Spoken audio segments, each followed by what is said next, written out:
اور یہ وہ چیز ہے جو ایک بار چوتھے امام کی سیرت میں دیکھ لیجئے. یہ 2-3 دن سے میں ہلکے ہلکے اشارے بھی کر رہا ہوں اور بہرحال اپنے موضوع پر بھی. یہ واقعہ آپ نے کئی بار سنا، اس لیے بہت جلدی سے مکمل کر دوں. یہ اصل میں بچوں کو سنا رہا ہوں. کل کے بچے کے سوال نے مجھے بتایا کہ بچے کچھ سن رہے ہیں اور کچھ سمجھ رہے ہیں. یہ واقعہ میں نے بہت پڑھا، اگرچہ کافی عرصے سے اس لیے نہیں پڑھا کہ بعض لوگوں نے اس سے غلط نتیجہ ایک نکال لیا. واقعہ بہت مشہور. چوتھے امام کا ابھی بچپنا تھا، بچپنا بھی نہیں، 10 دن کے بھی نہیں تھے کہ ان کی والدہ جناب شہربانو کا انتقال ہو گیا. خیر امام کو تو ضرورت بھی نہیں ہوتی نہ باپ کی نہ ماں کی، یعنی تربیت کا محتاج نہیں ہے امام، لیکن دنیاوی اعتبار سے اب ماں نہ رہی. جناب شہربانو شہزادی تھی.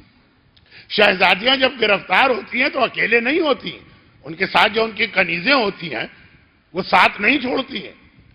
تو کئی کنیزیں تھیں، شیرین، ہندا، جو آپ نام سنتے ہیں. آقا حسین شہربانو کے انتقال کے بعد سب کو آزاد کر دی، مگر ایک کنیز نے کہا کہ نہیں، آقا مجھے اپنی آقا زادی اور شہزادی کے اس بچے کو پالنا. محتاج نہیں ہے، مگر رسول خدا کو ام ایمن نے پالا کہ نہیں پالا جناب آمنہ کے انتقال کے بعد. مگر حسنین فضہ کی نگرانی میں بظاہر پروان چڑھے کہ نہیں شہزادی کے وفات کے بعد دنیا. تو یہ کنیز. اب امام اس عمر پہ پہنچ گئے اور وہ کنیز اتنی ہی ضعیف ہو گئی. امام کا دسترخوان ابو حمزہ صومالی کے حوالے سے 2 دن پہلے بھی ذکر ہوا. فرماتے ہیں کہ میں یہ نہیں چاہتا کہ یعقوب کی کہانی میرے گھر میں ریپیٹ ہو، لیکن خود امام گھر کے اندر بیٹھ کے کھانا تناول فرماتے ہیں. باہر تو دسترخوان ہے سب کے لیے.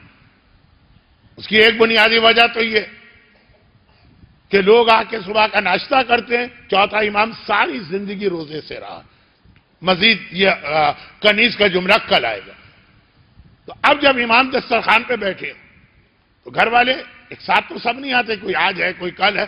اگر کبھی وہ کنیز آ کے بیٹھ جائے امام اس کے ساتھ کھانا نہیں کھاتے. یاد کیجئے کئی بار کا سنا ہوا.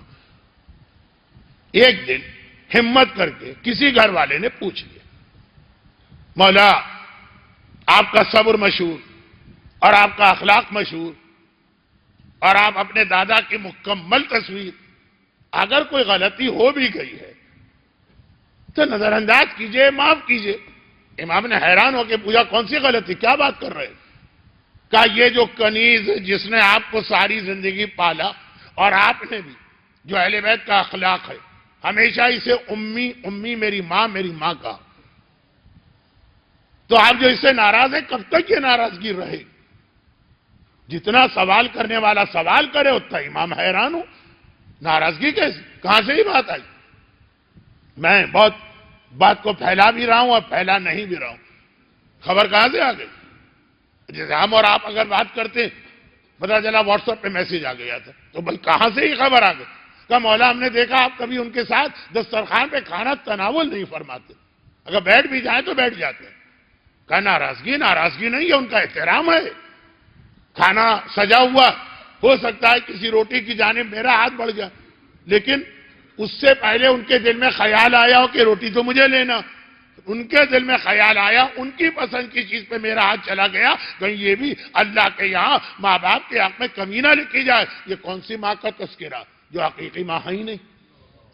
ایک رشتہ، نسبت والا رشتہ. لیکن معصوم، جو بات میں کہنے جا رہا تھا کہ معصوم نے کہا بعض چیزیں قابل احترام ہوتی ہیں، غلط بھی ہو جھوٹی بھی ہو. برحمتك يا أرحم الراحمين وصلى الله على محمد وآله الطاهرين.